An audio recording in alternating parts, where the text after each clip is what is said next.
লাঠি যদি হাত থেকে ফেলে দেয়, তাম পৃথিবীর মানুষ, সমস্ত হুজুরেরা, আলেম ওলামারা, পীর মাশায়েখেরা যদি একসাথে ফু দেয়, সেই লাঠি আর কোনোদিন অজগরে পরিণত হবে না। ঈসা আলাইহিস সালাম চলে গেছে, তাম দুনিয়ার সকল মানুষ মিলেও যদি কোনো জন্মান্ত মানুষের চোখে হাত বুলায়, এই চোখে আলো ফিরে আসবে না, মৃত মানুষ কখনো উঠে দাঁড়াবে না। দাউদ আলাইহিস সালাম চলে গেছে, আপনাদের এই ফুলবাড়িয়ার সমস্ত মানুষ নয়, শুধু আপনাদের এই পলাশ নয়, তাম পৃথিবীর গোটা মানুষ একত্রিত হয়ে যদি এক খণ্ড লোহাকে চাপ দেয়, সেই লোহা কখনো আর পানিতে পরিণত হবে না। তারা চলে গিয়েছেন, মুজিজার সাথে করে নিয়ে গিয়েছেন, কিন্তু আপনার নবী, আমার নবী, বিশ্ব নবী জনাবে মুহাম্মদুর রাসূলুল্লাহ সাল্লাল্লাহু আলাইহি ওয়াসাল্লামের 23 বছরের নবুয়তি জীবনে কয়েক হাজার মুজিজা সংঘটিত হয়েছে। এর মধ্যে সর্বোত্তম এবং সর্বশ্রেষ্ঠ যেই মুজিজা আল্লাহ তার নবীকে দিয়েছেন, সেই মুজিজার নাম হলো মহাগ্রন্থ আল কোরআন।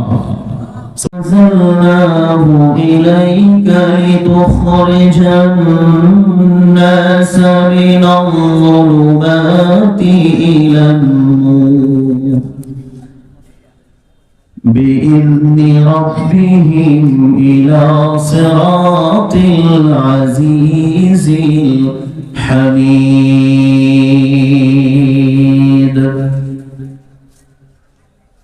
أو كما قال عليه النبي الصلاة والسلام: خيركم من تعلم القرآن وعلمه. وقال تعالى مخبرا وآمرا: إن الله وملائكته يصلون على النبي يا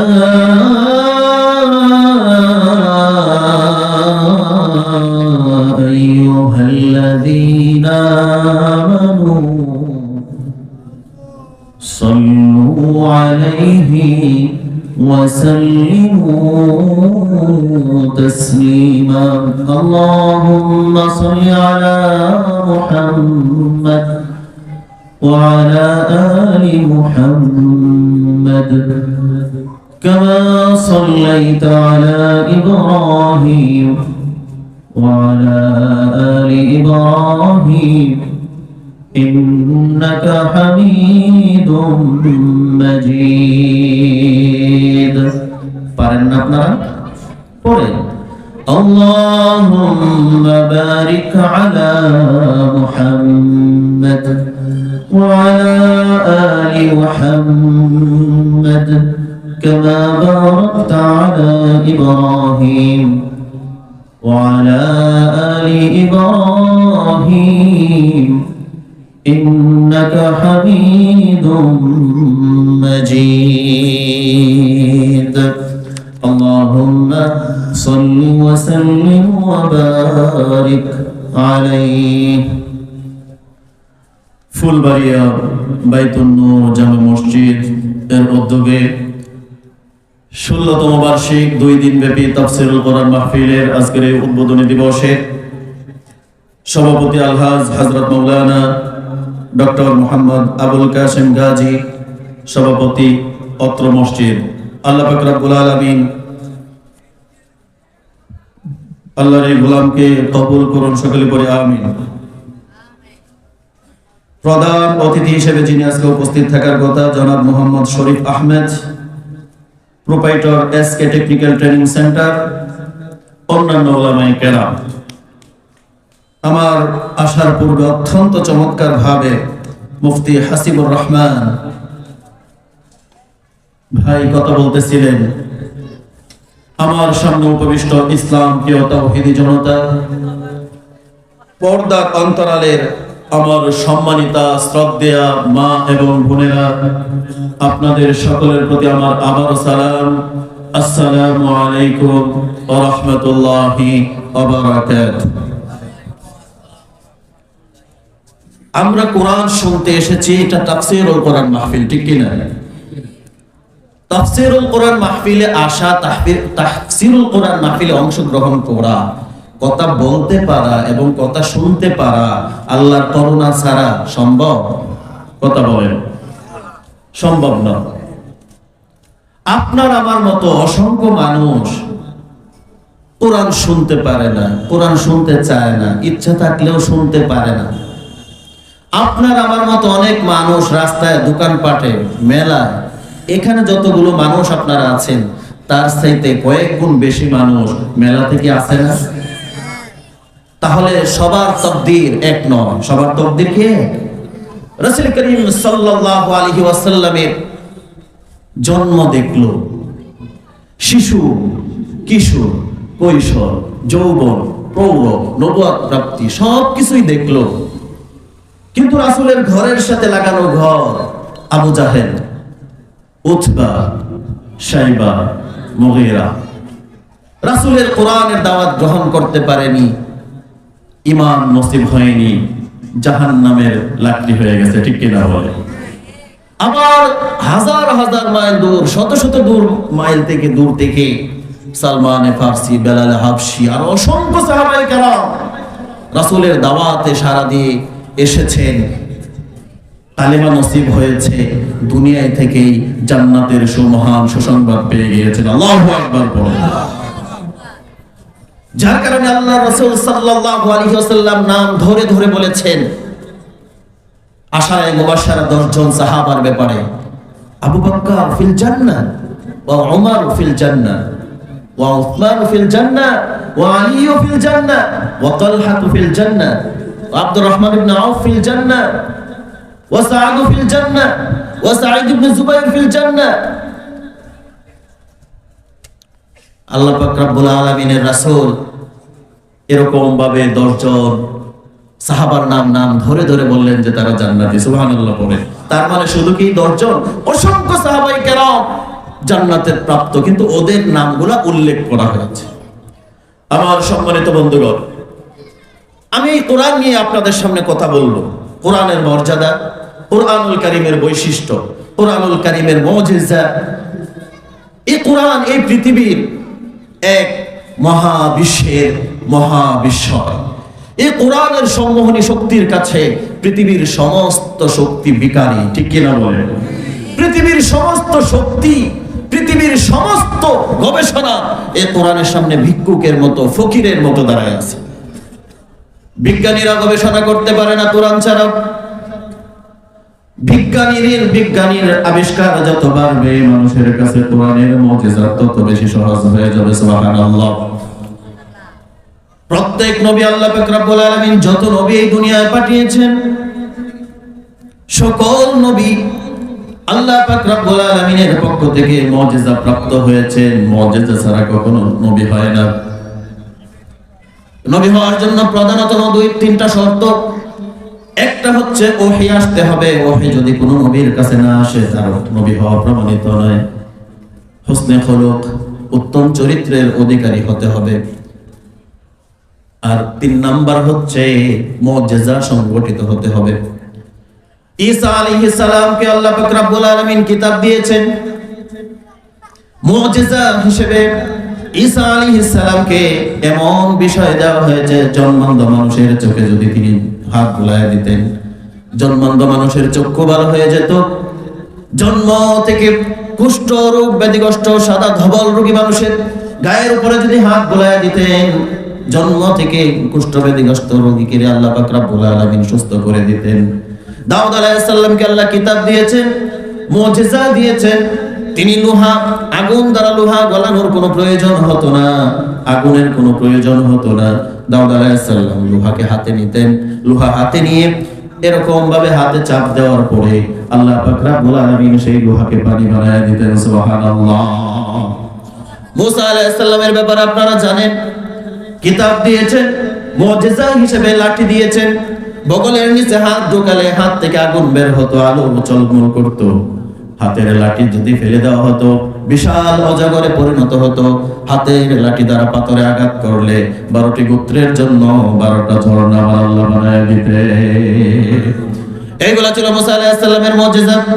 মুসা আলাইহিস সালাম দুনিয়া থেকে বিদায় নিয়ে চলে গেলেন, লাঠির মুজিজা সাথে করে নিয়ে গেলেন। কিয়ামত পর্যন্ত तमाम পৃথিবীর সকল মানুষেরা যদি এই লাঠি দিয়ে পাথরের মধ্যে আঘাত করে একটা ঝর্ণাও সৃষ্টি হবে না।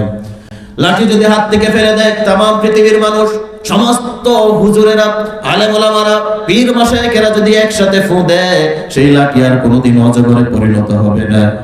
ঈসা আলাইহিস সালাম চলে গেছে, तमाम দুনিয়ার সকল মানুষ মিলেও যদি কোনো জন্মান্ত মানুষের চোখে হাত বুলায়, এই চোখে আলো ফিরে আসবে না, মৃত মানুষ কখনো উঠে দাঁড়াবে না। দাউদ আলাইহিস সালাম চলে গেছে, আপনাদের এই ফুলবাড়িয়ার সমস্ত মানুষ নয়, শুধু আপনাদের এই পলাশ নয়, तमाम পৃথিবীর গোটা মানুষ একত্রিত হয়ে যদি এক খণ্ড লোহাকে চাপ দেয়, সেই লোহা কখনো আর পানিতে পরিণত হবে না। তারা চলে গিয়েছেন, মুজিজার সাথে করে নিয়ে গিয়েছেন, কিন্তু আপনার নবী, আমার নবী, বিশ্ব নবী জনাবে মুহাম্মদুর রাসূলুল্লাহ সাল্লাল্লাহু আলাইহি ওয়াসাল্লামের 23 বছরের নবুয়তি জীবনে কয়েক হাজার মুজিজা সংঘটিত হয়েছে। এর মধ্যে সর্বোত্তম এবং সর্বশ্রেষ্ঠ যে মুজিজা আল্লাহ তার নবীকে দিয়েছেন, সেই মুজিজার নাম হলো মহাগ্রন্থ আল কোরআন। সুবহানাল্লাহ। এই কোরআনের মধ্যে এমন কোন বিষয় নেই যেটা আল্লাহ দেন নাই। আল্লাহ সূরা ইব্রাহিমের প্রথম দিয়ে বললেন আলিফ লাম রা। কোরআনুল কারীমের মধ্যে দুই ধরনের আয়াত আছে। সবাই বলেন কয় ধরন? সবাই বলেন কয় প্রকার? দুই প্রকারের আয়াত আমার আল্লাহ পাক রব্বুল আলামিন কোরআনুল কারীমে দিয়েছেন। এক প্রকারের নাম হচ্ছে মুহকামাত, আর এক প্রকারের নাম হচ্ছে মুতাশাবিহাত। মুহকামাত মানে হচ্ছে স্পষ্ট অর্থ দেবে, প্রকাশ্য অর্থ দেবে। মুতাশাবিহাতের প্রকাশ্য কোনো অর্থ নেই, এটা মুতাশাবিহাত, এটার অর্থ আল্লাহ পাক রব্বুল আলামিন ছাড়া আর কেউ জানে না। আলিফ লাম রা পৃথিবীর কোনো বিজ্ঞানী জানে না, পৃথিবীর কোনো গবেষক জানে না, পৃথিবীর কোনো মুফাসসির এটার অর্থ খুঁজতে যায় না। আল্লাহু আ'লামু বিমুরাদিহি বিহি, এটার অর্থ আল্লাহ এবং তার রাসূলের মধ্যে সীমাবদ্ধ। পৃথিবীর কোনো মানুষ আলিফ লাম মিম, আলিফ লাম রা, হা মিম কাফ সিন, হা মিম কাফ হা ইয়া আইন সাদ, এরকম ভাবে আল্লাহ পাক রব্বুল আলামিন 29টি সূরার শুরুতে বিচ্ছিন্ন এরকম হরফুল মুকাত্তাআত দিয়েছেন, মুতাশাবিহাতের হরফ দিয়েছেন, যেগুলোর অর্থ আল্লাহ এবং আল্লাহর রাসূল ছাড়া কেউ জানে না। পরবর্তী অংশে আল্লাহ রাসূল সাল্লাল্লাহু আলাইহি ওয়াসাল্লামের উপর আল্লাহ বললেন, কিতাবুন আনজালনাহু ইলাইকা লিতুখরিজান নাসা মিনাজ যুলুমাতি ইলান নূর। আল্লাহু আকবার। আল্লাহ বললেন, নবী আপনার প্রতি আমি কিতাব অবতীর্ণ করে দিলাম, সেই কিতাব আমি আপনার প্রতি নাজিল করে দিলাম লিতুখরিজান নাস, এই কিতাবের মাধ্যমে আপনি মানুষদেরকে টেনে বের করে আনবেন মিনাজ যুলুমাত, অন্ধকার থেকে, ইলান নূর, আলোর দিকে। এই কিতাবের মাধ্যমে, এই কিতাব বলতে কোন কিতাব? কুরআনুল কারীম। এই কোরআনের মাধ্যমে আপনি মানুষদেরকে অন্ধকারে নিমজ্জিত, অন্ধকারের অতল গহ্বরে চলে যাওয়া জাতিগুলোকে এই কোরআনের মাধ্যমে আপনি অন্ধকারের রাস্তা থেকে আলোর দিকে নিয়ে আসবেন। সুবহানাল্লাহ। তাহলে বুঝে গেল অন্ধকার থেকে মানুষ বের হতে পারবে শুধুমাত্র একমাত্র কিতাব, সেই কিতাব হচ্ছে মহাগ্রন্থ আল কোরআনের সংস্পর্শে আসলে, ঠিক কি না? এই কোরআন এমন কিতাব, আপনার সমস্ত যোগ জিজ্ঞাসার সমাধান আপনাকে এই কোরআন দিয়ে দেবে। এই কোরআনকে যদি আপনি প্রশ্ন করেন, কোরআন তোমার মধ্যে আমি কোন কোন বিষয়ের সমাধান পাবো, কোরআন আপনাকে জবাব দেবে, ওয়া নাযালনা আলাইকাল কিতাবা তিবয়ানাল লিকুল্লি শাই। আমি এই কিতাব অবতীর্ণ করেছি, এর মধ্যে আমি কোনো জিনিস বাদ দেই নাই, কোনো বিষয় বাদ দেই নাই। মা ফাররাতনা ফিল কিতাবি মিন শাই। সুবহানাল্লাহ। এই কোরআনে আমি কোনো বাদ দেই নাই, কোনো কিছু বাদ দেই নাই। এই কোরআনকে যদি আপনি প্রশ্ন করেন, কোরআন তুমি প্রথম কোথায় ছিলে, তুমি কার পক্ষ থেকে এসেছো, কোথা থেকে এসেছো, তোমার বাড়ি কোথায়, কোরআন আপনার প্রশ্নের জবাবে বলবে, বাল হুয়া কুরআনুম মাজিদুন ফি লাউহিম মাহফুজ। আল্লাহু আকবার বলে। আল্লাহ পাক রব্বুল আলামিন বললেন কোরআনের বাড়ি হচ্ছে লাউহে মাহফুজ। সেখান থেকে আল্লাহ রাসূল সাল্লাল্লাহু আলাইহি ওয়াসাল্লামের উপরে নাজিল হওয়ার জন্য আপনি যদি এবার কোরআনকে প্রশ্ন করেন, কোরআন তুমি কখন দুনিয়ার আকাশে এসেছো, দুনিয়াতে তুমি কখন এসেছো, আল্লাহ পাক রব্বুল আলামিনের কোরআন তখন জবাব দেবে ইন্না আনজালনাহু ফি লাইলাতিল কদর, আমি লাইলাতুল কদর অবতীর্ণ হয়েছি। আর যদি আপনি কোরআনকে প্রশ্ন করেন তুমি দুনিয়াতে কখন নাজিল হলে, তখন কোরআন আপনাকে জানাবে শাহরু রমাদানাল্লাযী উনজিলা ফীহিল কুরআন হুদাল লিন্নাসি ওয়া বাইনাতিন মিনাল হুদা ওয়াল ফুরকান। আমি রমজান মাসে অবতীর্ণ হয়েছি এবং এটা হচ্ছে মানুষের জন্য হেদায়েত। এই কোরআন ছাড়া আপনার জীবনে হেদায়েত কোনো রাস্তায় পাওয়া সম্ভব নয়। কোরআন ব্যতি রেখে কেউ যদি অন্য কোথাও হেদায়েতের তালাশ করে আল্লাহ তাকে হেদায়েত দেবেন না। মান আদাল্লাহুল্লাহ, এবং আল্লাহ পাক রব্বুল আলামিন এই লোককে ধরে আরো পথভ্রষ্ট করে দেবেন। নাউযুবিল্লাহ। এই কোরআনের বাহিরে কোনো রাস্তা নাই, এই কোরআনের বাহিরে অন্য কোনো জীবন নাই। যার কারণে আল্লাহ পাক রব্বুল আলামিন বললেন নবী আপনি মানুষদেরকে লিতুখরিজান নাস, জাহিলিয়াতের যুগের অন্ধকার, মানুষের মধ্যে বর্বরতার চরম শিখর, নারীর কোনো অধিকার নাই। শিশু সন্তান জন্মগ্রহণ করার পরে জীবন্ত কন্যা সন্তানকে বাবারা কবরস্থ করে ফেলতো। মানুষের জানের কোনো নিরাপত্তা ছিল না, মানুষের জীবনের কোনো নিরাপত্তা ছিল না, মানুষের ব্যবসায়ী পণ্যের কোনো নিরাপত্তা ছিল না। এই সমস্ত মানুষদেরকে সভ্য জাতিতে পরিণত করার জন্য রাসূল সাল্লাল্লাহু আলাইহি ওয়াসাল্লাম মানুষকে দাওয়াতি কাজ করার জন্য হেলফুল ফুজুল নামের একটি সংগঠন করলেন। এলাকার যুবকদেরকে নিয়ে এলাকার মানুষদেরকে সঠিক পথে আনার জন্য দীর্ঘ বছর পর্যন্ত দাওয়াতি কাজ করলেন, কিন্তু কোন মানুষ সভ্য জাতিতে পরিণত হলো না। কারণ নবুয়তের আগে রাসূলের কাছে কোরআন ছিল না, নবুয়তের পূর্বে রাসূলের হাতে কোরআন ছিল, কোরআন ছিল না।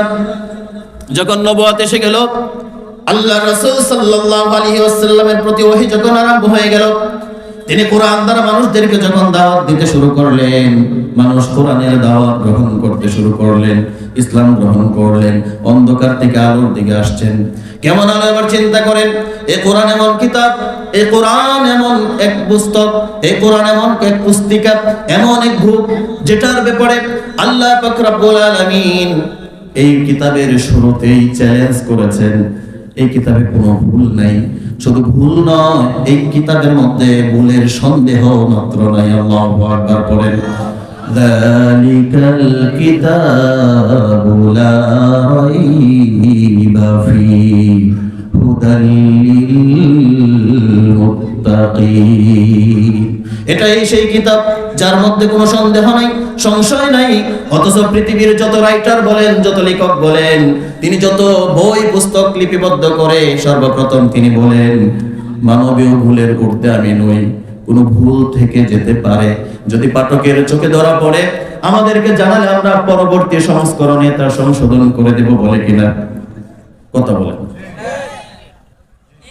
বিরক্ত হচ্ছেন নাকি? তাহলে আপনারা এরকম কেন? আওয়াজ দিতে হয়, কথা বলতে হয়। কিছু কিছু প্রশ্ন থাকে যেগুলোর সাথে ইমানের সাথে সম্পর্ক, যদি জবাব না আসে ইমান প্রশ্নবিদ্ধ হয়ে যায়, ইমান প্রশ্নবিদ্ধ হয়ে যায়। যার কারণে আমার সম্মানিত বন্ধুগণ, প্রত্যেকটা রাইটার তার কিতাবের আগে শুরুর ভূমিকায় তিনি লেখেন আমার কোনো ভুল থেকে যেতে পারে, ভুল যদি হয়ে যায়, কোনো পাঠকের চোখে যদি ধরা পড়ে, তাহলে আমাকে যদি জানানো হয় আমি আনন্দের সাথে সেটা গ্রহণ করব এবং পরবর্তী সংস্করণ এটা পরিমার্জিত করে নেব। কিন্তু আল্লাহ পাক রব্বুল আলামিন আপনার আমার এমন রব, আপনার আমার এমন প্রভু, তিনি এই কিতাব নাজিল করে সর্বপ্রথম চ্যালেঞ্জ দিয়ে দিলেন, বিচ্ছিন্ন হরফ দিলেন। কার বাবার ক্ষমতা আছে আলিফ লামের অর্থ বের কর? পৃথিবীর কারো বাবার ক্ষমতা নাই আলিফ লামের অর্থ বের করা। আল্লাহ পরবর্তী বললেন যালিকাল কিতাব, এই সেই কিতাব লা রাইবা ফীহি, যার মধ্যে সন্দেহ নাই, সন্দেহের কোনো অবকাশ পর্যন্ত নাই, কল্পনাও নাই। আমার বাইরে কোরআন এই যে দেখেন কোরআন রাখার জন্য রেহাল ব্যবহার করা হয়। কোরআন এমন মর্যাদাশীল কিতাব, এই কোরআন যেখানে যাবে সেখানেই মর্যাদা বানায় দিবেন কে? কোরআন যেখানেই লাগবে সেখানেই মর্যাদা বানায় দিবে কোরআন।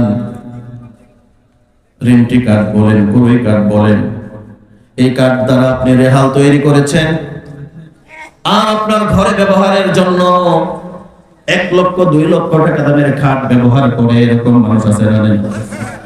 আপনার এই খাটের মধ্যে আপনার সন্তান প্রস্রাব করে দেয়, পায়খানা করে দেয়, কোনদিন আপনি এই খাটের মধ্যে চুমা দেন না, বুকে লাগান না, কিন্তু এই রেহাল কোন একটা ছোট বাচ্চার হাত থেকেও যদি পড়ে যায়, ছোট বাচ্চা এই রেহাল হাতে নেয়, চুমা খায়, বুকে লাগায়, বলেন তো কিসের মর্যাদা? কিসের মর্যাদা? আমার বন্ধুগণ, এই কোরআন ঢেকে রাখার জন্য কোরআনের কভার প্রস্তুত করা হয় 30-35 টাকা গজের কাপড় দিয়ে। আপনার গায়ের পাঞ্জাবির গজ হচ্ছে 1000 টাকা গজ। এই 1000 টাকা গজের কাপড় মাটিতে পড়ে যায়, পায়ের নিচে পদদলিত হয়।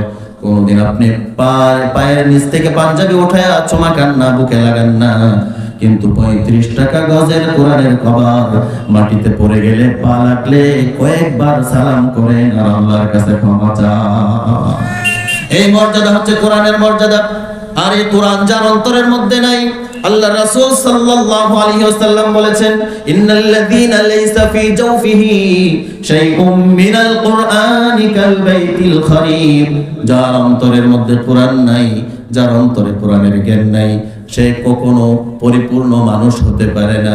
এই অন্তর হচ্ছে সারা বাড়ির মতো, বিরান বাড়ির মতো, উজার বাড়ির মতো, যেখানে কোনো ভালো অন্তর বসবাস করতে পারে না। যেখানে উজার বাড়ি থাকে, চিতাশাল যেখানে থাকে, সেখানে মানুষের বসবাস খুব কম থাকে, সাপ বিচ্ছুর বাসা থাকে, ঠিক কিনা? সাপ বিচ্ছুর বাসা বাঁধে থাকে, মাকড়সার জাল বুনে নেয়, মানুষের কোনো আনাগোনা থাকে না, একা একা যেতে চায় না, ভয় পায়। আর যে অন্তরের মধ্যে কোরআন নাই, সেই অন্তর হচ্ছে উজার বাড়ির মতো, বিরান বাড়ির মতো। আমার আল্লাহর ভালো কোনো জিনিস সেই অন্তর গ্রহণ করতে পারে না। আমার বন্ধুগণ, এই কোরআনের সম্মোহনী শক্তি কি? আল্লাহ কেন বললেন, ও নবী, আপনি মানুষদেরকে অন্ধকার থেকে আলোর প্রতি নিয়ে আসবেন, বিইذনি রাব্বিহিম, আপনার রবের আদেশ ক্রমে, ইলা সিরাতিল আজিজিল হামিদ, সহজ সরল পথের দিকে নিয়ে আসবেন। আপনার রবের সুপ্রশংসিত প্রশংসায় তিনি নিজেই প্রশংসিত, সুবহানাল্লাহ। আমার ফুলবাড়িয়ার বন্ধুগণ, এই কোরআন যে পড়ে এবং যে পড়ায় উভয়কে শ্রেষ্ঠ বানিয়ে দিয়েছেন কে? যার কারণে আল্লাহ রাসূল বললেন, খায়রুকুম মান তাআল্লামাল কুরআনা ওয়া আল্লামাহু, তোমাদের মধ্যে সর্বোত্তম তো ওই ব্যক্তি যে নিজে কোরআন পড়ে এবং অন্যকে পড়ায়। প্রধানমন্ত্রী কোনো সময় কোরআনের বাহকের চাইতে বড় হতে পারে না, এমপি কখনো কোরআনের মর্যাদার চাইতে বেশি হতে পারে না, কোন ভার্সিটির লেকচারার কখনো কোরআনের একজন হাফেজের চেয়ে, কোরআনের একজন শিক্ষকের চেয়ে বড় হতে পারে না। বাহ্যিক দৃষ্টিতে আপনি হয়তো দেখতে পারেন, কিন্তু আমার আল্লাহর কাছে কোরআনের একটা হাফেজের মর্যাদা এরকম হাজার হাজার প্রধানমন্ত্রীর চাইতে উত্তম। এই কোরআনকে পড়তে হবে, এই কোরআন বুঝতে হবে। আফালা তাদাব্বারুনাল কুরআন আম আলা কুলুবিন আকফালুহা, কি হলো তোমাদের অন্তরে কি থালা লেগে আছে কিনা, তোমাদের অন্তরের দরজা কি লাগানো কিনা, এটা কেন খুলো না, এটা কেন ওপেন করো না, কেন তোমরা আমার এই কোরআন নিয়ে গবেষণা করো না, চিন্তা ভাবনা করো না? আমার বন্ধু, আমরা শুধু কোরআন পড়ি, আমরা শুধু কি করি? কোরআন পড়ি, কিন্তু কোরআন কোনোদিন বোঝার চেষ্টা করি। এটা আমাদের জন্য একটা বড় ধরনের জ্ঞান। জন্মের পর থেকে নিয়ে নামাজ আদায় করছেন, 50 বছর বয়স হলো নামাজের বয়স।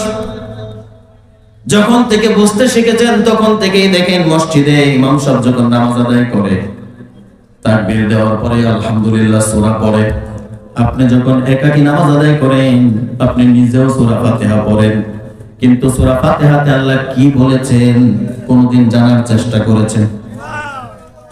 আমার বন্ধুগণ, এই যে প্রচন্ড শীতের রাত, আপনার যখন শীত লাগবে, শীত লাগার পরে আপনি যদি মনে করেন আমার শীত নিবারণের জন্য কম্বল দরকার, অথবা লেপ তোষক দরকার, লেপ দরকার, খাতা দরকার। আপনি যদি লেপ কম্বলের কাছে গিয়ে শুধু বলেন লেপ তোষক, লেপ তোষক, লেপ তোষক, আপনার শীত নিবারণ হবে না। আপনাকে এই লেপটাকে গায়ে জড়াতে হবে, লেপটাকে আপনার কম্বলটাকে গায়ে জড়াতে হবে। আপনার অসুস্থতা এসেছে, ডাক্তার আপনাকে প্রেসক্রিপশন করে দিয়েছে ওষুধ খাওয়ার জন্য, ওষুধ না কিনে, এই প্রেসক্রিপশন না বুঝে আপনি যদি আসেন, এসে যদি বাড়িতে বসে বসে যদি ৬০০০ বার জপেন ওষুধ ওষুধ ওষুধ, আপনার রোগ ভালো হবে না, বরং আপনার রোগ আরো বৃদ্ধি হবে। ঠিক কোরআন তেলাওয়াত করলে কোরআনের হক আদায় হয় না। কোরআন শুধু তেলাওয়াত করবেন, কোরআনের মর্যাদার হক আদায় হয় না। কোরআন পড়তেও হবে, কোরআনে আমার আল্লাহ কি অর্ডার করেছেন সেই অর্ডার বুঝতে হবে এবং পাই পাই করে কোরআনের রাজ কায়েম করতে হবে। ঠিক কি না? কোরআন শুধু পড়লে হবে না, কিন্তু কোরআন যদি পড়েন নিঃসন্দেহে আপনি সওয়াব পাবেন। রাসূলুল্লাহ সাল্লাল্লাহু আলাইহি ওয়াসাল্লাম বলেছেন, মান ক্বারাআল কোরআন মান ক্বারা হারফান মিন কিতাবিল্লাহি ফালাহু বিহি হাসানাতুন ওয়াল হাসানাতু বিআশরি আমসালিহা লা আকুলু আলিফ লাম মিম হারফুন ওয়ালাকিন আলিফুন হারফুন ওয়া লামুন হারফুন ওয়া মিমুন হারফুন। সুবহানাল্লাহ বলেন। আল্লাহ রাসূল বললেন, যারা এই কোরআনের পড়ে, এই কিতাবের একটা হরফ যারা পড়ে, প্রত্যেকটা হরফের বদৌলতে তারা 10টা করে নেকি পায়। সুবহানাল্লাহ পড়েন। প্রত্যেকটা হরফের বদৌলতে তারা 10টা করে নেকি পায়। লা আকুলু আলিফ লাম মিম হারফুন। আল্লাহ রাসূল বললেন, আমি বলি না আলিফ লাম মিম একটা হরফ, বরং ওয়ালাকিন আলিফুন হারফুন, আলিফ একটা হরফ, ওয়া লামুন হারফুন, লাম একটা হরফ, ওয়া মিমুন হারফুন, মিম একটি হরফ। অর্থাৎ কেউ যদি ইচ্ছায় অনিচ্ছায় বুঝে বা না বুঝে এই 3টা হরফ পাঠ করে, তার আমলনামায় 30 নেকি লিপিবদ্ধ করে দেন কে? কিন্তু ভাই শুধু পড়লেন, সওয়াব নিলেন, কিন্তু এটার মধ্যে আমার আল্লাহ কি বললেন সেটা বুঝলেন না। আমার আল্লাহ আপনাকে প্রশ্ন করবেন। আল্লাহ আপনাকে ধরবেন। তোমাকে কোরআন দিয়েছিলাম, গাইড বুক দিয়েছিলাম, যে কমপ্লিট কোড অফ লাইফ, একটা বুক দিয়েছিলাম যেটা দিয়ে তুমি সংসদ পরিচালনা করবে, যেটা দিয়ে তুমি ব্যক্তি পরিচালনা করবে, যেটা দিয়ে তুমি সমাজের নেতৃত্ব দেবে। আমার বন্ধুগণ, মন খুলে শুনে নেন, কান খাড়া করে শুনেন। 54 বছরের বাংলাদেশের ইতিহাসে কত দল আসলো আর গেল, কেউ এই কোরআন প্রতিষ্ঠা করতে রাজি হলো না। এই কোরআন রাজি হলো না কেউ প্রতিষ্ঠা করার জন্য। কারণ কোরআন যদি প্রতিষ্ঠা হয়ে যায়, চোরদের চুরি করা বন্ধ হয়ে যাবে। ঠিক কিনা? কলমের খোঁচা দিয়ে যারা লক্ষ লক্ষ হাজার হাজার কোটি টাকা আত্মসাৎ করেছে, এই কোরআনের আইন যদি বাস্তবায়ন হয়ে যায়, এই চোরেরা কলমের খোঁচা দিয়ে আত্মসাৎ করতে পারবে না। হলমার্ক, ডেস্টিনি, পদ্মা সেতুর মতো এরকম হাজার হাজার কোটি টাকা এরকম ভাবে লুণ্ঠন করে বিদেশের বাড়িতে বাড়ি করতে পারবে না। যার কারণে কোনো চুরি চায় না এই কোরআন প্রতিষ্ঠিত হোক। এই কোরআন প্রতিষ্ঠিত হোক, কোনো চোর চায় না। চোর কেন বললাম? এই কোরআন অনুযায়ী যারা জীবনের ফয়সালা করে না, এই কোরআন অনুযায়ী যারা বিচার ফয়সালা করে না, এই কোরআনের বাহিরে যারা জীবন পরিচালনা করে, এই কোরআন দ্বারা যারা সংসদ চালায় না, তাদের ব্যাপারে আল্লাহ বলেছেন, ওয়ামান লাম ইয়াহকুম বিমা আনজালাল্লাহু ফাউলাইকা হুমুল কাফিরুন। যারা এই কোরআন দ্বারা বিচার ফয়সালা করে না, তারা হচ্ছে কাফের। ওয়ামান লাম ইয়াহকুম বিমা আনজালাল্লাহ, আমি যা নাযিল করেছি কোরআন দ্বারা যারা বিচার ফয়সালা করে না, আনজালাল্লাহু ফাউলাইকা হুমুল ফাসিকুন, তারা হচ্ছে ফাসিক। ওয়ামান লাম ইয়াহকুম বিমা আনজালাল্লাহ ফাউলাইকা হুমুজ জালিমুন, তারা হলো জালেম। কথা বলেছেন কে? আলমগীর হোসেন সিরাজি বলছে। কার কথা? কোরআন দ্বারা যারা জীবন পরিচালনা করবে না, তারা জালেম। এটার নমুনা আপনারা দেখেছেন। বিগত 16টা বছর বাংলাদেশের জনগণের উপরে, বুকের উপরে জগদ্দল পাথর বসেছিল। ঠিক কিনা? আল্লাহ পাক রব্বুল আলামিন বৈষম্য বিরোধী ছাত্রদের মাধ্যমে আসমানি সাহায্য দিয়া এই স্বৈরাচারের হাত থেকে আল্লাহ আমাদেরকে হেফাজত করেছে। কিন্তু ভাই, শুধু স্বৈরাচারের হাত থেকে হেফাজত করলেই তো হবে না। স্বৈরাচার গেছে, অনেক রকমের ষড়যন্ত্র এখনো দেশে করছে। আবার আমাদের অনেক ভাইয়েরা মনে করছেন, 5 তারিখের পর থেকে দেশের মালিক তারা হয়ে গেছে, ঠিক কিনা?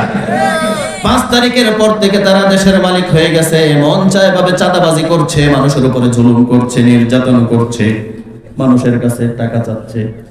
আপনার টাকা দিয়ে আপনি বাড়ি বানাবেন, আপনার কাছে নেতা এসে চাঁদা দাবি কইরা বসছে। ওই মিয়া এই টাকার মধ্যে কি আপনার কোনো হক আছে? ওই বেটার পরিশ্রমের টাকা আপনাকে কেন দিতে হবে? মানুষের উপরে জুলুম করবেন না, জুলুম করবেন না। কারণ জুলুম যারা করে তাদেরকে আমার আল্লাহ এই পৃথিবীতে ধ্বংস করে দেয়। ফেরাউনের দিকে তাকান, আপনি তো ফেরাউনের চাইতে শক্তিশালী নন। ফেরাউন ভাবেছিল আমি কখনো আমার ক্ষমতাচ্যুত হবে না, কিন্তু আল্লাহ পাক রব্বুল আলামিন পানিতে চুবাইয়ে মেরে ফেললেন। বিগত 16 বছর মসনদে বসা ক্ষমতার শিকড় এমন ভাবে ঘিরে বসেছিল, সে কখনো ভাবে নাই যে এভাবে হঠাৎ করে তার ক্ষমতা চলে যাবে, ঠিক কিনা? মিশন 21 থেকে মিশন চলে গেল 41 পর্যন্ত থাকবে মিশন দিলেন। কিন্তু আমার আল্লাহ যে পরিকল্পনা করেন, এই পরিকল্পনার সাথে পৃথিবীর কোন পরিকল্পনা মিলে না। ওয়ামাকারু ওয়ামাকারাল্লাহ ওয়াল্লাহু খায়রুল মাকিরিন। তারাও পরিকল্পনা করবে, আমিও তাদের পরিকল্পনার উপরে পরিকল্পনা করব। বলেন তো কার পরিকল্পনা জয়ী হবে? তাহলে এখন আপনি যদি সেই স্বৈর শাসক থেকে, সেই জালেম থেকে শিক্ষা না নেন, ক্ষমতা পাওয়ার আগে যদি মনে করেন ক্ষমতা পেয়ে গেছেন, মানুষের উপরে জুলুম করা শুরু করে দেন, তাদেরকে মানুষ যেরকম ভাবে জালেম থেকে বিতাড়িত করেছে, ক্ষমতা থেকে বিচারিত করেছে, আপনাকেও বাংলার জনগণ ছুঁড়ে ফেলে দিতে বিন্দু মাত্র চিন্তা করবে না। আমার বন্ধুগণ, এই কোরআন হচ্ছে সব সমস্যার সমাধান। সমাধান চাও যদি জীবনে মরণে, ফিরে যাও খুঁজে নাও চোখ রাখো কোরআনে। সমাধান চাও যদি জীবনে মরণে, ফিরে যাও খুঁজে নাও চোখ রাখো কোরআনে। সমাধান এ তো চির অম্লান চির মুক্তির ডাক, এ যে মহাবাণী খোদারি কালামে পাক, ঠিক না? এ যে চিরবাণী খোদারি কালামে পাক। এই দুনিয়ার সেই দুনিয়া, এই দুনিয়ার সেই দুনিয়া, শান্তি পাবে তুমি দুজাহানে। সমাধান যদি পেতে চান তাহলে কোরআনের কাছে ফিরে আসতে হবে। কোরআন ছাড়া অন্য কোনো কিছু আপনাকে শান্তি দিতে পারে না। আমার বন্ধুগণ, কোরআনের মর্যাদা বলতেছিলাম যে আপনি যদি কাপড় আপনার হাত থেকে পড়ে যায়, কাপড়ের চুমা খান। হযরত ওমর ফারুক রাদিয়াল্লাহু তাআলা আনহু ইসলাম গ্রহণ করার পূর্বে, ইসলাম যখন গ্রহণ করেননি, এমন কোন জঘন্য অপরাধ নাই যেটা ওমর করেনি, ঠিক কিনা? এমন কোন পাপ নাই। মদ খাওয়ার প্রতিযোগিতায় ওমর শ্রেষ্ঠ হতো, সবাই ভয় পেত। কিন্তু কোরআনের দাওয়াত যখন গ্রহণ করলেন, আল্লাহ পাক রব্বুল আলামিন ওমর রাদিয়াল্লাহু তাআলা আনহুকে এমন ভাবে পরিবর্তন করে দিলেন। আল্লাহ রাসূল বললেন, আনা খাতামুন নাবিয়্যিন, আমি হচ্ছি শেষ নবী, আমার পরে কোনো নবী নাই। লাউ কানা উমর, কিন্তু যদিও নবীর দরজা যদি খোলা থাকতো, উমরকে আল্লাহ নবী বানায়া দিতেন। সুবহানাল্লাহ। এই মর্যাদা কিসের জন্য? সবাই বলেন কিসের জন্য? কোরআনের জন্য। আমাদের কোরআনের হাফেজরা বিশ্ব জয় করে আসে, কোরআনের হাফেজরা বিশ্ব জয় করে আসে, তাদেরকে রাষ্ট্রীয়ভাবে তেমন মর্যাদা দেওয়া হয় না। অথচ ক্রিকেট খেলা, ফুটবল খেলা, এই খেলার মাধ্যমে জয় হয় না, এরপরেও প্রতি মাসে তাদের পিছনে লক্ষ লক্ষ কোটি কোটি টাকা খরচ করা হয়। এই কোরআনের মর্যাদা এত বেশি, এত বেশি, এত বেশি।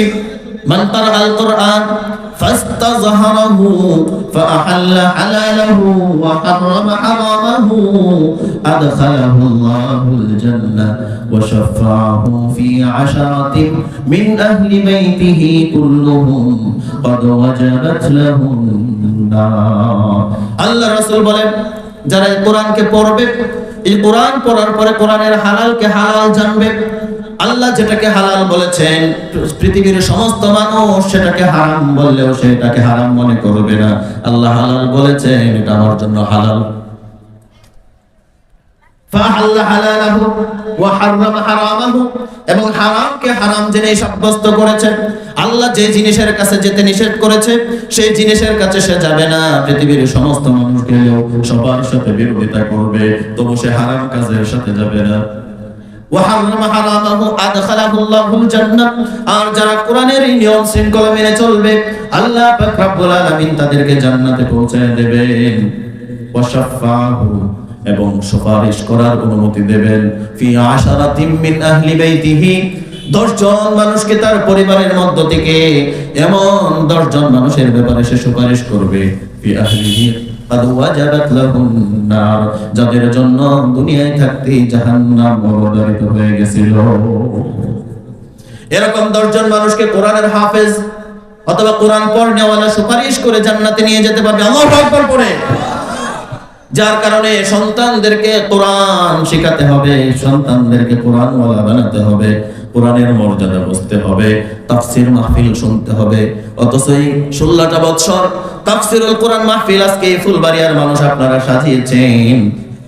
এই একটা মাহফিল সাজানোর জন্য টিউনো থেকে ডিসি, ওসি থেকে এসপি পর্যন্ত ঘুরতে ঘুরতে জুতার তলার মাটি সরে যায়, কিন্তু তাফসীর মাহফিলের কোনো অনুমতি পাওয়া যায় না, ঠিক কি না?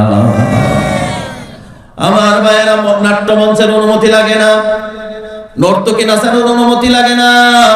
কোরআনের তাফসীর মাহফিল করবে, অনুমতির প্রয়োজন হয়। এখান থেকে শিক্ষা নেন। 54 বছর কাদেরকে বসাচ্ছেন? 54 বছর কাদের হাতে ক্ষমতা উঠায় দিচ্ছেন? মক্কার কাফেরেরা। রাসূল সাল্লাল্লাহু আলাইহি ওয়াসাল্লাম যখন কোরআনের দাওয়াত দিতেন, কাফেরেরা তখন বলতো, খবরদার তোমরা কোরআন শুনবা না, যেখানে কোরআন হবে সেখানে তোমরা হট্টগোল করবে, মুলুকমাল করবে, চেঁচামেচি চিৎকার করবে। বলেছেন কে? আল্লাহ বলেছেন, ওয়াকালাল্লাযীনা কাফারু লা তাসমাউ লিহাযাল কুরআনি ওয়ালগাউ ফীহি লাআল্লাকুম তাগলিবুন। যেখানে কোরআন তেলাওয়াত করা হবে সেখানে গিয়ে তোমরা চিৎকার করবে, চেঁচামেচি করবে, কোরআন বোঝার জন্য দেবে না, কোরআনের প্রোগ্রাম হওয়ার জন্য দেবে না। তারা হচ্ছে কাফের। মক্কার কাফেরেরা যেটা করেছে, বাংলাদেশের মানুষ হয়ে 90% ইসলামী মানুষ হয়ে 90% মুসলমানের দেশ হওয়ার পরেও তাফসীরুল কোরআন মাহফিলের জন্য অনুমতির কোনো প্রয়োজন নাই, অনুমতির কোনো প্রয়োজন হবে না, অনুমতির কোনো দরকার হবে না। কারণ এই জমিন মুসলমানদের জমিন, ঠিক কিনা? এটা কোনো ভারতের আধিপত্য বিস্তারের জন্য আমরা দেব না, ঠিক কিনা? ভারতের কোনো রাজ এখানে কায়েম হবে না। এটা শাহজালালের দেশ, এটা শাহ মাকদুমের দেশ, শাহ পরানের দেশ, এটা আল্লামা সাঈদীর দেশ। এই দেশ থেকে 1 ইঞ্চি মাটিও আমরা কোনো দাদা বাবুর জন্য ছেড়ে দেব না। আমার বন্ধুগণ, কোরআন যদি আপনি শুনতে পারেন, কোরআন যদি আপনি বুঝতে পারেন, মা বোনেরা ইজ্জত পাবে, শ্রমিক তার শ্রমিকের ন্যায্য মূল্য পাবে। আর যদি মাত্র কোরআন প্রতিষ্ঠিত না হয়, এই বৈষম্য কিয়ামতের আগ পর্যন্ত কখনো দূর হবে না। এ কোরআন সাদা কালোর ভেদাভেদ রাখবে না, খাটো উঁচু নিচুর ভেদাভেদ রাখবে না, আমির এবং মামুরের মধ্যে কোনো পার্থক্য রাখবে না। যেরকম মসজিদে যখন আমরা যাই, মসজিদের ভিতরে আইন চলে কার? সবাই চিৎকার দিয়ে বলেন, আইন চলে কার? আপনি যখন নামাজে যান, আপনার মহল্লার সবচেয়ে ধনী মানুষটা যে, সেও মসজিদে যায়। আবার যে আপনার মহল্লার সবচেয়ে দরিদ্র, হত দরিদ্র, রিক্সা চালায়, ইঞ্জিনওয়ালা একটা রিক্সার ব্যবস্থা করতে পারে না, পেডেল ঘুরায় ঘুরায় রিক্সা চালায়, আছে না? ওই রিক্সাওয়ালা মসজিদে যাবে। আপনার মহল্লার এই কোটি কোটি, শত শত কোটি টাকার মালিক কখনো এই রিক্সাওয়ালাকে বলতে পারবে না তুমি পিছনে যাও। কথা বলতে পারবে না, কারণ এখানে আইন চলে কার? আমার বন্ধু বাড়িতে বসে আছেন, ঘুম আসে না, শুক্রবারে মসজিদে যান, হুজুর খুতবা দেয়, বসে ঘুমায় যায়, আছে না? মসজিদে গেলে ঘুম আসে, কোনো ঝামেলা নাই, কোনো কিছু নাই, হই হুল্লোড় নাই, শান্তি আর শান্তি। এই কোরআনের মাধ্যমে ইমাম সাহেব নামাজ আদায় করান। ইমাম যদি নামাজে দাঁড়ানোর পরে এই কোরআন তেলাওয়াত না করে, সূরা ফাতিহা আগে পড়ার কথা, সূরা ফাতিহা না পড়ে যদি সূরা বাকারা শুরু করে দেয়, পিছনে থেকে আপনারা সবাই বলবেন আল্লাহু আকবার, বলবেন হুজুরে করছে কি? সূরা ফাতিহা পড়ে নাই, সূরা ফাতিহা পড়ে নাই। আমার বন্ধু, আপনারা লুকমা দেন, লুকমা দেন। ইমাম সাহেব বসতে জায়গা যদি দাঁড়ায় যেতে চায়, পিছনে থেকে সবাই একসাথে লুকমা দেয়।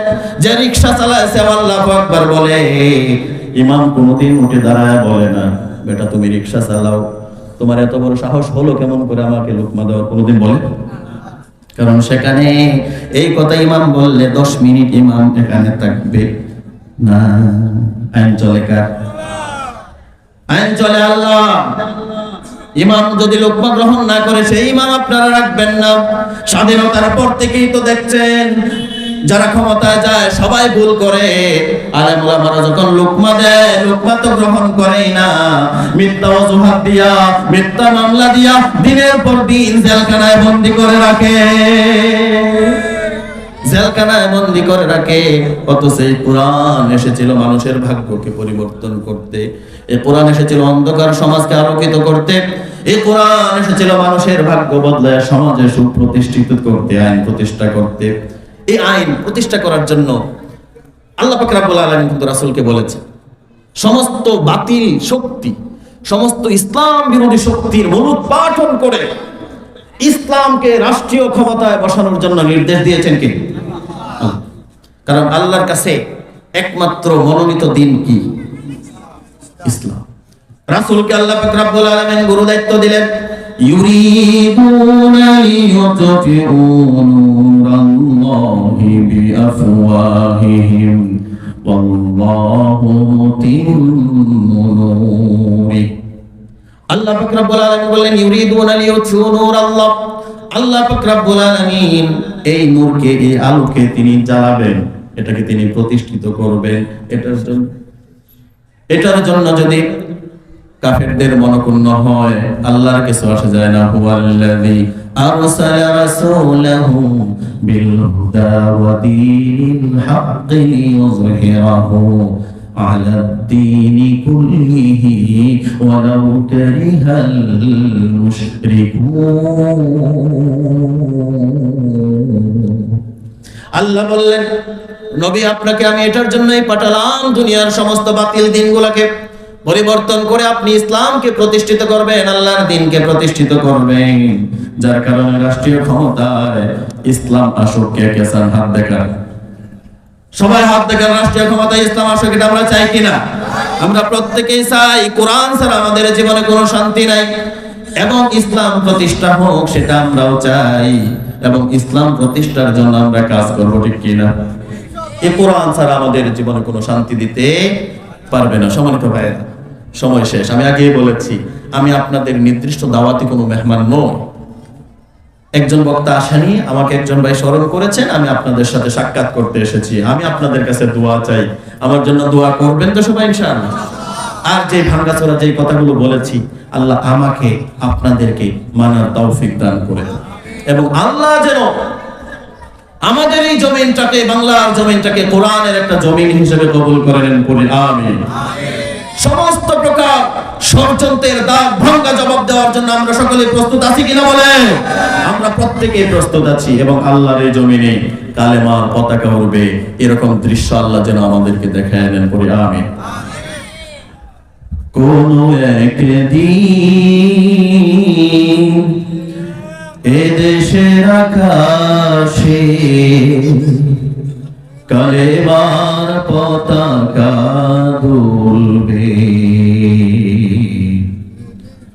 সেদিন সবাই খোদাই বিধান পেয়ে দুঃখ বেদনা ভুলবে, দুঃখ বেদনা ভুলবে। সেদিন আর রবে না হাহাকার, অন্যায় জুলুম অবিচার, থাকবে না অনাচার, করবে না কদাচার, সকলেই শান্তিতে থাকবে। কোনো একদিন এদেশের আকাশে কালেমার পতাকা তুলবে। সেদিন সবাই খোদাই বিধান পেয়ে দুঃখ বেদনা ভুলবে, দুঃখ বেদনা ভুলবে। আসসালামু আলাইকুম ওয়া রাহমাতুল্লাহি ওয়া বারাকাতুহু। মাশাআল্লাহ, বারাকাল্লাহু